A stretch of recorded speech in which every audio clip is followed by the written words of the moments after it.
پاکستان نے ایک مڈ وے جا کے کام کیا تھا. ابھی بھی پاکستان کی طرف سے اسٹیٹمنٹ آئی ہے قطر کی طرف سے کہ جی ہوش مندی کا مظاہرہ کرو.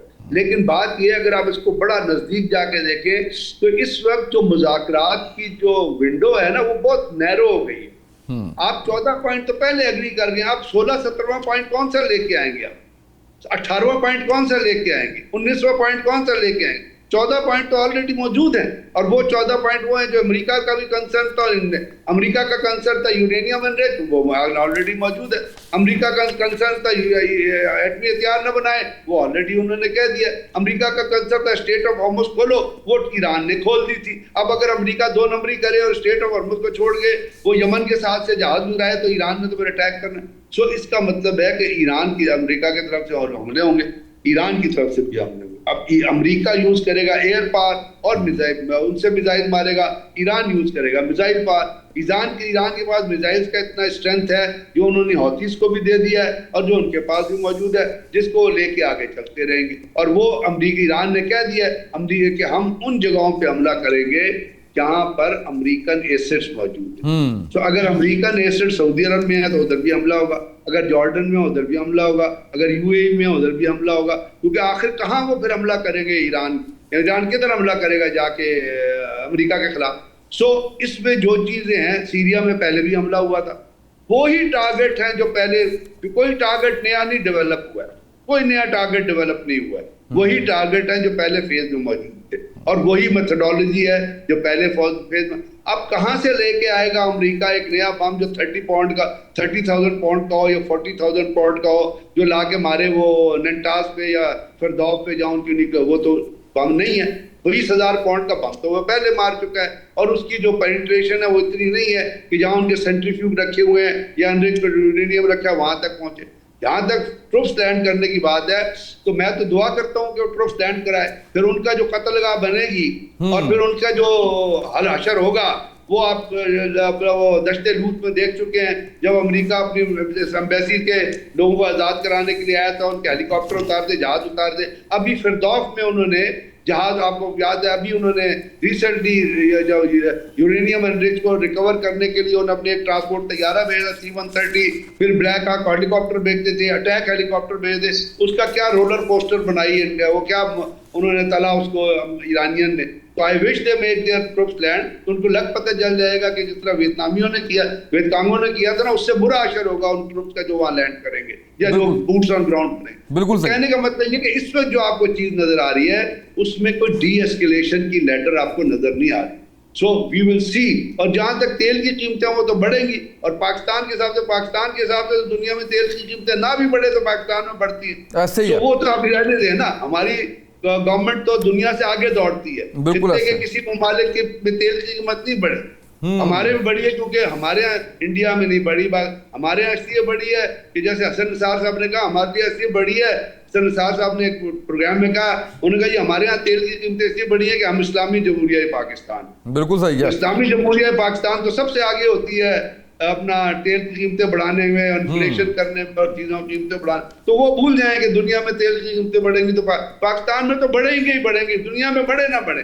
جو حکومت یہ کر چکی ہو کہ پرانی قیمت پہ جو پیٹرول خریدا ہو اس کو اس وقت پہلے دن جنگ کے دن 400 روپے پہ پیٹرول لے گئے جو آپ نے خریدا تھا $76 بیرل پہ, تو اس حکومت سے آپ کیا توقع رکھتے؟ وہ آپ کے فیور میں کام کرے, آپ کے ویلفیئر میں کام کرے. ڈاکٹر صاحب, ڈاکٹر عرفان صاحب بتائیے گا کہ خلیجی ممالک جس طرح سے انوالومنٹ ہونے جا رہی ہے, جس طرح سے ایران کی ریڈار پہ ہیں, کیا اس سے جو ہے وہ آپ کو نظر آ رہا ہے ان کا مستقبل, اور کس طرح سے معاملات آگے چلیں گے؟ دیکھیں جی, عربوں کی آپ ساری تاریخ کا بھی مطالعہ کر لینا تو ہم دیکھتے ہیں کہ یہ جو جتنے بھی عرب نیشن ہیں, موسٹ آف دیم جو ہیں وہ ڈی سوورن اسٹیٹس ہیں. وہ کمپلیٹ سوورن اسٹیٹس نہیں ہیں. They are independent but they are not complete sovereign states. آپ دیکھتے ہیں کہ جو بھی انہوں نے بڑا فیصلہ کرنا ہوتا ہے اپنی فارن پالیسی کو لے کے یا بڑے پروجیکٹ شروع کرنے ہوتے ہیں تو انہوں نے اپنے پیٹرن سے پوچھنا ہوتا ہے. جو پہلے فرانس اور برطانیہ تھے, اور 1970 کے بعد پھر امریکہ وہاں پہ آ گیا, اور تب سے لے کے کبھی کبھی ہم دیکھتے ہیں کہ روس اور چائنا بھی بیچ میں آ جاتا ہے. اچھا, اب جہاں تک ایران جو کچھ اس وقت خطے کے اندر کر رہا رہا ہے وہ بنیادی طور پر عربوں کو سوورینٹی کی ڈیفینیشن بتا رہا ہے کہ سوورینٹی ہوتی کیا ہے, ایک سوورن سٹیٹ بیہیو کیسے کرتی ہے کہ اگر اس کی ٹیریٹری کے اوپر اور اگر ان کے واٹرز کے اوپر 1 انچ بھی جب آتی ہے کوئی دشمن کی فوج تو وہ اس کے اوپر کمپرومائز نہیں کرتی ہے, قوم پوری پوری کھڑی ہو جاتی ہے. اور یہی وہ پیغام ہے جو عربوں کو دینا چاہتا ہے ایران. لیکن جو اس وقت کا سچویشن بن چکی ہے, جو 2 کیمپس کا میں نے پہلے بھی بات کی تھی کہ جو ڈیٹرنس کیمپ ہے وہاں پہ اور جو ڈپلومیٹک جی سر کیمپ ہے, ان دونوں کے درمیان ایک طرف آپ کو بحرین, کویت اور جو دیگر کنٹریز ہیں وہاں پہ وہ نظر آتے ہیں جو کہ UAE جس کے اندر شامل ہے, کہ جو الٹیمیٹلی ایران کے خلاف ایک unified collective institutionalised framework بنانا چاہتے ہیں کہ ایران کے اوپر ایک ڈیٹرنس رکھی جائے اور امریکہ کی امبریلا کے نیچے رکھی جائے. لیکن دوسرا جس کے اندر قطر آ جاتا ہے, سعودی عربیہ ہے, ٹرکی ہے اور پاکستان بھی اس کے اندر شامل ہے. یہ الٹیمیٹلی ڈپلومیٹک ویز سے اس سچویشن کو بہتر کیا جائے. اور جب صدر پزشکیان پاکستان تشریف لائے تھے تو انہوں نے بہت سارے عرب کنٹری جو تھے ان کو دوستی کا پیغام دیا تھا اور کہا تھا کہ میں ان کی طرف دوستی کا ہاتھ بڑھاتا ہوں, جس کے اندر سعودی عربیہ, قطر, ٹرکی کا ذکر تھا, تاکہ امریکہ کے جانے کے بعد, کیونکہ ایک بات ہم کو سمجھنا بڑا ضروری ہے اسامہ یہاں پہ, وہ یہ ہے کہ اس وقت balance of power of Middle East جو ویسٹ ایشیا کا ہے وہ ایران کی فیور میں تبدیل ہو چکا ہے. بے شک آپ 2 مہینے یہ جنگ کو کنٹینیو کر لیں یا 2 سال مزید کنٹینیو کر لیں, the fundamentals of the situation would not be changed at all. Iran کی جو دھاک اس خطے کے اندر بیٹھنی تھی وہ بیٹھ چکی اور عربوں کے پاس کوئی چوائس نہیں ہے سوائے اس کے کہ اگر ایران وہ چاہتا ہے, جیسے 2023 کے اندر چین نے ایک رپروچمنٹ کروائی تھی between Saudi Arabia and Iran, اور اس کے بعد ہم دیکھتے ہیں کہ حوثیوں کے ساتھ بھی سعودی عربیہ کے باقاعدہ مذاکرات ہوئے تھے اور ان کے درمیان بھی اچھے تعلقات جو ہیں وہ ڈیولپ ہونا شروع ہو گئے تھے. تو اس خطے کے ممالک کو یہ سمجھنا ہے کہ امریکہ کے اوپر بھی اس کو دباؤ میں لے کے آئے کہ بھئی دیکھو تم تو آ کے ہمیں نہیں بچا سکے, اپنی بیسز کو نہیں بچا سکے ہو, تو الٹیمیٹلی اس خطے کے ممالک کو یہ فیصلہ کرنے دیں کہ یہاں کا آنے والے وقتوں میں سیکیورٹی آرکیٹیکچر ہوگا کیا, جس کے اندر پاکستان ہے, ٹرکی ہے, سعودی عربیہ ہے. یہ وہ ممالک ہیں جو الٹیمیٹلی جن کے بہت اچھے تعلقات ہیں امریکہ کے ساتھ بھی. تو میرا یہ خیال ہے کہ امریکہ ان کنٹریز کے ہوتے ہوئے اس کو یہ خطرہ نہیں ہونا چاہیے کہ ایران جو ہے وہ یہاں پہ آ کے اپنی ہیجمنی کریٹ کر لے گا اور دوسرے عرب کنٹریز کے اوپر وہ اٹیکس کرنا شروع کر دے گا. پوری تاریخ ہمیں یہ بتاتی ہے کہ ایران نے کسی بھی عرب نیشنز کے اوپر اٹیک نہیں کیے ہیں. 7 فرنٹس کے اوپر اگر جنگ لڑی گئی ہے وہ اسرائیل کی طرف سے لڑی گئی ہے, and Israel is the ultimate winner of this region, it is not the Iran. تو جب عربوں کو بھی یہ بات سمجھ آ جائے گی اور پھر الٹیمیٹلی آپس میں یہ کنسنسس کرنے کے اوپر راضی ہو جائیں گے, رضامند ہو جائیں گے, تو پھر وہاں سے کچھ ہمیں امن کی جو شمع ہے وہ روشن ہوتے ہوئے نظر آئے گا. Right sir. اچھا مجھے اس میں بلوچ صاحب یہ بتائیے گا کہ اکانومی کو لے کہ پاکستان کوئی سالڈ اسٹریٹجی کوئی پازیٹیو کچھ بنا پائے گا یا مزید بدترین صورتحال ہوتی چلی جائے گی؟ آلریڈی جو صورتحال ہے وہ ظاہر ہے کہ سب کے سامنے ہے. دیکھیں اسامہ, ہماری جو اسٹریٹجی ہے یا ہماری جو چیزیں ہیں وہ تو لنکڈ ہیں دنیا کے ساتھ ہی, چاہے ہم قیمتیں بڑھائیں یا نہ بڑھائیں. نہیں, بریگیڈیئر صاحب نے ابھی کہا ہے, حسن نثار صاحب کا انہوں نے بتایا ہے حوالہ دیتے ہوئے کہ ہماری لنکڈ نہیں ہیں چیزیں دنیا کے ساتھ, ہم ایک قدم آگے ہیں. حسن نثار صاحب بڑے بڑے بڑے بڑے جرنلسٹ ہیں, بڑے, میں ان کی بات نہیں کرتا, میں تو جو ہے وہ بات کرتا ہوں کہ جو ہمیں کچھ چیز نظر آ رہی ہے. اب دیکھیں نا, آپ نے بات کی دنیا کے ساتھ, ظاہر بات ہے ہم نے دنیا کے ساتھ چلنا ہے. ہم نے پیٹرولیم جو ہے وہ تیل دنیا سے لینا ہے, کیسے لینا ہے, کس طرح لینا ہے, ظاہر بات ہے وہ ایک الگ کہانی ہے. اور جب دنیا بند ہوگی, جب اپنا ہرمز بند ہوگا تو ہمارے یہاں تو کوئی پروڈکشن نہیں ہے, اور ہمارا جو اکثر جو تیل ہے وہ 70% 80% جو ہے وہ آتا ہے باہر سے.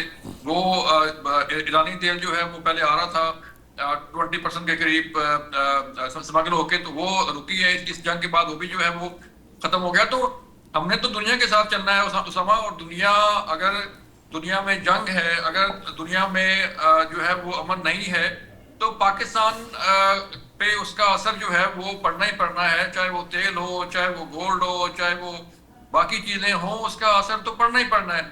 اب دیکھنا یہ ہے کہ ہم نے اس خطے میں جو جنگ, اسی لیے پاکستان ثالث ہے اسی لیے پاکستان جو ہے وہ کوشش کر رہا ہے کہ پہلے بھی کوشش کی, ایم او یو کروایا, سیز فائر کروایا, میزبانی یہاں پہ کی, اسلام آباد میں, سوئٹزرلینڈ میں جو ہے میزبانی کی.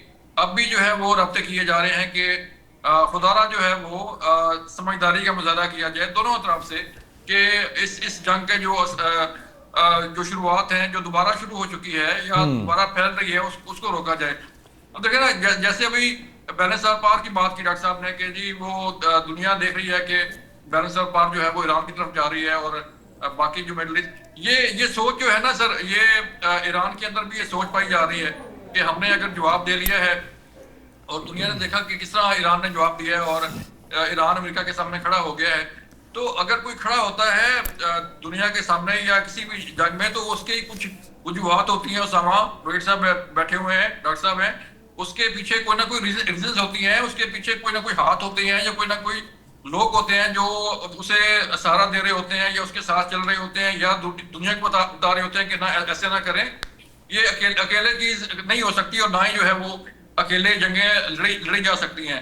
اب دوسری بات یہ ہے کہ اگر یہاں پہ جو ہے وہ سفارتکاری کا مظاہرہ نہیں کیا جائے گا, بہتر سفارتکاری کے جنگ تو جو امریکہ نے دیکھ لی, ایران نے دیکھ لی, مڈل ایسٹ نے دیکھ لی, پاکستان نے دیکھ لی, تو اب نکلنا ہے اس صورتحال سے تھرو ڈپلومیسی ہے, بات چیت کے ذریعے نکلنا ہے. چاہے ایران جو ہے وہ 2 قدم پیچھے ہٹے, چاہے امریکہ جو ہے وہ 2 قدم پیچھے ہٹے, دونوں فریقین کو جو ہے وہ بیٹھنا پڑے گا, بات کرنی پڑے گی, اس کے بغیر گزارا نہیں ہوگا سما. رائٹ سر, بالکل ٹھیک ہے. بریڈی صاحب یہ بتائیے گا, آپ دیکھ رہے ہیں کہ کیا کوئی تیسری عالمی جنگ جیسے ہم پہلے بات کر رہے تھے اس کی طرف باتیں جا رہی ہیں, اور دوسرا پاکستان جیسے پچھلے راؤنڈ کے اندر بڑی خوبصورتی سے معاملات میں سے جو ہے وہ ہینڈل کیا گیا ایران سعودیہ کی موجودگی کے اندر, اس بار بھی پاسبل ہو پائے گا؟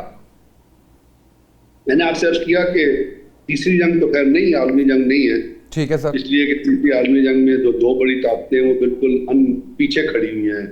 اگر وہ کر بھی رہی ہیں تو وہ انآپروسیولی کوورٹ طریقے سے وہ ایران کی مدد کر رہی ہیں. کیا وہ چائنا ہو گیا, کہ وہ رشیا ہو گیا, اور چائنا نے بھی ابھی کوشچن کیا, ان کی اسٹیٹمنٹ آئی ہے کہ جی باب المندب اپنا اسٹیٹ آف ہارمز کو کھلا رہنا چاہیے. تو تیسری عالمی جنگ تو مجھے ریجنلائز وار بھی مجھے بڑھتی ہوئی نظر نہیں آتی, اس لیے کہ اس وقت تک جنگ جو ہے وہ ریلیٹڈ ہے یو ایس بیسز پہ اور ایران پہ. ابھی اسرائیل کا, چونکہ اسرائیل کا مقصد امریکہ پورا کر رہا ہے تو اسرائیل بھی ابھی تک اس میں شامل نہیں ہوا ہے, صرف لبنان کے. پاکستان کے پاس میں نے آپ سے کہا نا اس وقت ونڈو آف اپرچونٹی جو مذاکرات میں آپ سے یہ جاننا مطلب ایک بندہ یا انسان یہ جاننا چاہے گا کہ 14 پوائنٹ آپ آلریڈی ڈسکس کر چکے ہیں. اب نئی نیگوسیشن میں آپ کون سا پوائنٹ لے کے آئیں گے؟ یہ لے آئیں گے جی امریکہ کو کہہ دیں گے جی آپ اپنے بوٹس آن گراؤنڈ نہ کریں, خارج میں نہ اتریں. ایران کو کہیں گے کہ جی آپ اپنا فلانے جارڈن پہ حملہ نہ کریں یا فلانے پہ حملہ نہ کریں. اس کے علاوہ اور کیا نئی راکٹ سائنس آپ ایجاد کر سکتے ہیں؟ کیونکہ پہلے تو آپ نے ایک کھلا میدان تھا, کھلا گراؤنڈ تھا, اس کے اندر سے آپ نے پوائنٹس نکالنے تھے, دونوں ملکوں کی ان ٹینڈم لے کے آنا تھا, وہ تو اب کر چکے. اب تو یہی کہہ سکتے کہ بھائی یا جو جنگ ہوش مندی کا مظاہرہ کرو, جو پاکستان کا بھی بیان بھی آیا ہے, ہوش مندی کا مظاہرہ کرو, جنگ کو روکو, عقل مند. لیکن میں صرف آپ سے یاد کر رہا ہوں, کیا ایک سائیکوپیتھ قسم کا جو لیڈر ہے امریکہ کا, جس کا نہ جو ٹرسٹ وردی بھی نہیں ہے, جو کریکٹر لیس ہے, اس شخص سے آپ یہ ایکسپیکٹ کر سکتے ہیں؟ انہیں 4 دفعہ پہلے 2 دفعہ پہلے مذاکرات کی میز پہ حملہ کیا, اب یہ تیسری دفعہ خود اس نے سگنیچر کیے. وہ سگنیچر اس نے اس طرح کر کے دکھائے دنیا کو کہ دیکھو جی یہ معاہدہ سائن کر دیا, یہ میرے دستخط ہے. اس کے بعد بھی پھر وہ اس سے پھر گیا, تو آپ اس کے کریکٹر کو کیا کہیں گے؟ تو ایسے انسان کا آپ اعتبار کر سکتے؟ بالکل بھی نہیں. میں نے امریکہ میں پریزیڈنٹس رہے ہیں, بڑے بڑے مطلب لوگ ایسے رہے ہیں جو اپنے دستخط کے اوپر کم سے کم جو ہے وہ کمٹ رہتے تھے. یہ تو ایسا سائیکوپیتھ ہے جس کو اپنے دستخطوں کی پرواہ نہیں ہے, جس کو اپنی زبان کی پرواہ نہیں ہے, جس کو پتہ نہیں زبان کا اپنا اس کو بیماری لگی ہوئی ہے. اس کی وجہ سے میں کہتا ہوں کہ اس وار ٹروس کے لیے پاکستان کوشش تو کر رہا ہے, but I personally feel there are lot of problem and there no new point which can be added to the whole affair. اس لیے پرابلم ہو رہی ہے کہ آپ دونوں کو کس طرح جنگ بندی سے روکیں. ایران کہتا ہے جی پاکستان کو کہے گا آپ نے ہمیں ایشور کرایا تھا کہ جی امریکہ نے یہ کہا تھا, تو پاکستان اس کا کیا جواب دے گا؟ پاکستان میڈیٹر ہے, کوئی امپلیمنٹر تو ہے نہیں, نہ قطر امپلیمنٹر ہے. سو اس لیے مشکل حالات ہیں, اور ان مشکل حالات کے اندر آپ صاحب ظاہر ہے اس قسم کی ڈپلومیسی جو ہوتی ہے ان میں بڑے پرابلم آ جاتے ہیں. پاکستان کوشش تو کرے گا but we can hope and pray on. Right sir thank you so much. بہت شکریہ بھٹ صاحب آپ کا, فانی صاحب آپ کا شکریہ, بلوچ صاحب آپ کا شکریہ. ناظرین آج کے پروگرام سے اتنا ہی, اجازت دیجیے, اللہ حافظ.